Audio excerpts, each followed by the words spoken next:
책을 읽는 이유는 사람마다 다양하다. 재미, 지식 쌓기, 위로 등 자신의 필요에 의해서 책을 읽을 것이라고 생각한다.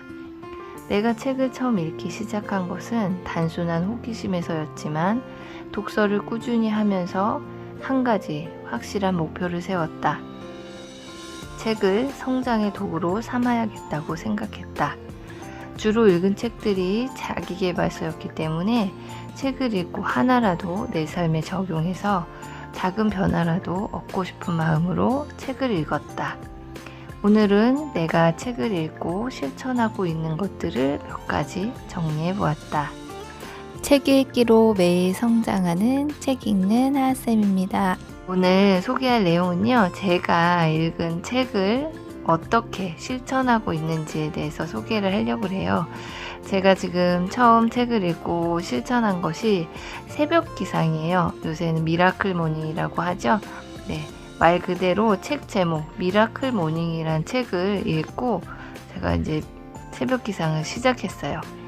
제가 책을 읽고 싶은데 직장 생활에 아이까지 키우면서 책 읽을 시간이 그렇게 쉽게 허락되진 않더라고요. 그때 읽게 된 책이 미라클 모닝이란 책이었는데, 책을 통해서 새벽 시간을 활용해서 나만의 시간을 어떻게 활용해야 하는지를 이 책을 통해서 알게 됐어요. 그렇게 시작된 미라클 모닝이 벌써 2년째 실천 중이고, 지금도 꾸준히 온전히 나의 성장을 위해서 주로 독서, 글쓰기를 그 시간에 하고 있어요. 이제 새벽 시간이 저에게는 없어서는 안 될 시간이 되었고, 네, 미라클 모닝은 저를 성장시키는 좋은 습관이 되었습니다. 두 번째로 제가 읽고 실천하고 있는 것은 독서 노트 쓰기입니다. 네, 메모 독서법이라는 책을 읽고 이제 독서 노트를 쓰기 시작했어요. 분명히 책을 읽을 때는 가슴이 뛰고 감동이 흘러 넘쳤는데 왜 기억이 안 나지? 어느 책에서 본 문장인데 어떤 책이었더라? 네, 이런 경험 다들 있으시죠? 읽은 책이 한 권, 두 권 쌓여가는데 나의 머릿속에는 그만큼 쌓여지는 게 없다는 느낌이 들었어요. 그러다가 읽게 된 책이 메모 독서법이란 책이에요. 이 책을 통해서 읽으면서 밑줄도 긋고 메모도 하고 또 그림도 그려보고 하면서 내 생각을 적고 질문도 하고 이렇게 읽는 메모 독서법에 대해서 알게 됐어요. 처음에는 조금 거부감이 들었어요. 깨끗한 책을 좀 더럽히는 것이. 그런데 막상 또 이렇게 하다 보니까 좀 그냥 눈으로만 읽는 것보다도 또 재미도 있고 기억에도 더 잘 남았어요. 솔직히 좀 깨끗이 보고 되팔아야지 하는 마음도 있어서 책을 깨끗이 봤었는데, 이제는 책 한 권을 노트 삼아서 열심히 메모하면서 책을 읽고 있습니다. 그리고 밑줄과 메모를 중심으로 이제 독서 노트도 또 쓰게 되는데요. 이렇게 되면 책을 2번, 3번 읽는 효과를 볼 수가 있어서 독서가 훨씬 풍성해지는 느낌을 받았어요. 메모 독서법은 정말 모든 독서 하시는 분들께 제가 추천하고 싶습니다. 네, 세 번째로 제가 실천하고 있는 게 아침에 일어나서 이부자리 정리를 하고 일기를 쓰는 건데요. 이거는 타이탄의 도구들에 나왔어요. 독서를 하면서 가장 많이 깨달은 것이, 성공한 사람들은 좀 어떤 상황에서도 흔들리지 않는 자신만의 확실한 루틴이 있다는 거였어요. 그 루틴은 제가 생각했던 것처럼 거창하거나 위대한 것은 아니었던 것 같아요. 작은 것이라도 자기만의 룰을 만들고 꾸준히 실행해 나가는 끈기와 성실함이 바로 성공한 사람들의 공통점이었어요. 그래서 세계적으로 성공한 타이탄들의 성공 비결을 모아놓은 책 타이탄의 도구를 읽으면서 쉽고도 내 삶에 바로 적용할 수 있는 게 뭘까 찾아보다가 이부자리 정리하기를 실천해봤어요.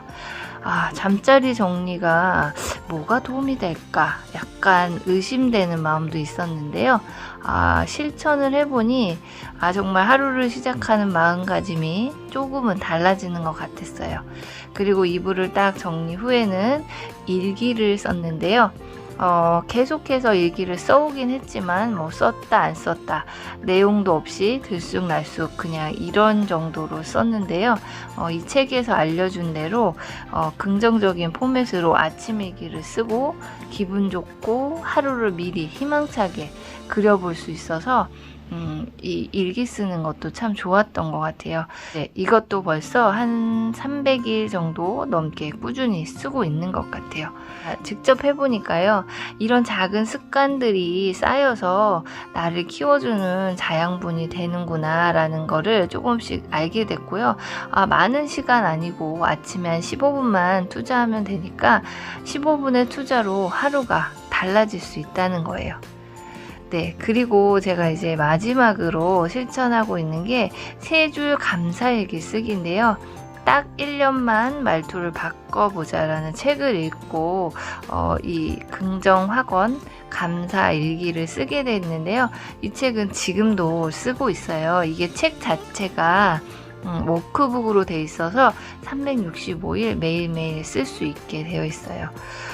실제로 살면서 감사합니다를 참으로 많이 사용하고 듣고 그런 말이었는데요. 제가 진심으로 가슴 깊이 이런 말을 해본 경험이 없던 것 같다라는 생각이 들었어요. 그냥 인사치레 정도로 감사합니다 라고 했던 것 같은데요. 책을 읽다 보면 빠지지 않고 등장하는 내용이 바로 감사였어요. 그때까지도 그냥 듣기 좋으라고 하는 얘기겠지? 성공했으니까 당연히 감사할 일들이 많겠지라고 생각하면서 그래 나도 감사하며 살자라고 생각만 했었는데 네, 막상 이 책을 통해서 단순히 말이 아니라 마음에서 우러나오는 진정한 감사가 우리의 삶을 변화시켜주는 큰 힘과 에너지가 된다는 사실을 깨달았어요. 책 속의 많은 사례들과 과학적 연구로도 감사의 힘이 많이 입증되었다는 것도 알게 되었어요. 좋은 걸 알았으니까 이제 실천을 해봐야지 하고 이제 가장 먼저 제가 요즘 일어나면 새벽에 카톡에다가 전날에 감사한 일 3가지를 적어서 제가 속해 있는 톡방에 이렇게 올려요. 그러면 생각보다 3가지 쓰는 게 쉽지는 않아요. 근데 이거를 의식적으로 생각하니까 감사가 떠오르고 실제로 내가 모르고 지나간 일상 속에 정말 감사할 일들이 참 많다는 사실을 깨달았어요. 네, 그래서 이 엄남미 작가의 책 딱 1년만 말투를 바꿔보자라는 책을 만나면서 제가 본격적으로 감사와 긍정학원을 매일 쓰게 됐는데요. 도움이 많이 되고 지금도 진행 중이라서 이 책을 다 쓴 1년 후에 어떻게 제가 달라질지 제가 이렇게 기대하고 있습니다. 네, 제가 이렇게 조금씩 생활을 규칙적으로 그리고 긍정적으로 책을 통해서 바꿔나가고 있어요. 책에서 좋다고 하는 것은 의심하지 않고 할 수 있는 것이면 따라해 보려고 노력하고 있습니다. 정말 좋을 수도 있고 나에게 적용되지 않을 수도 있을 거예요. 그러나 일단 한번 해보고 나서 나한테 맞는 것만 실천해 보는 것도 괜찮을 것 같습니다. 네, 우리가 책만 읽는다고 성공하는 것은 아닌 것 같아요. 반드시 실행이 뒤따라야 합니다. 이렇게 따라하다 보면 나만의 것도 또 만들 수 있을 거라고 생각하는데요. 네, 여러분 오늘 읽으신 그 책에서 딱 한 가지만 따라해 보세요. 네, 그리고 제가 읽고 도움을 받았다고 소개해드린 책들은 제가 다 영상으로 소개한 책들이니까요. 궁금하시면 영상을 한번 찾아보시는 것도 좋을 것 같습니다. 네, 오늘 영상은 여기까지고요. 오늘 들어주셔서 감사합니다. 영상이 마음에 드셨다면 구독과 좋아요도 부탁드립니다.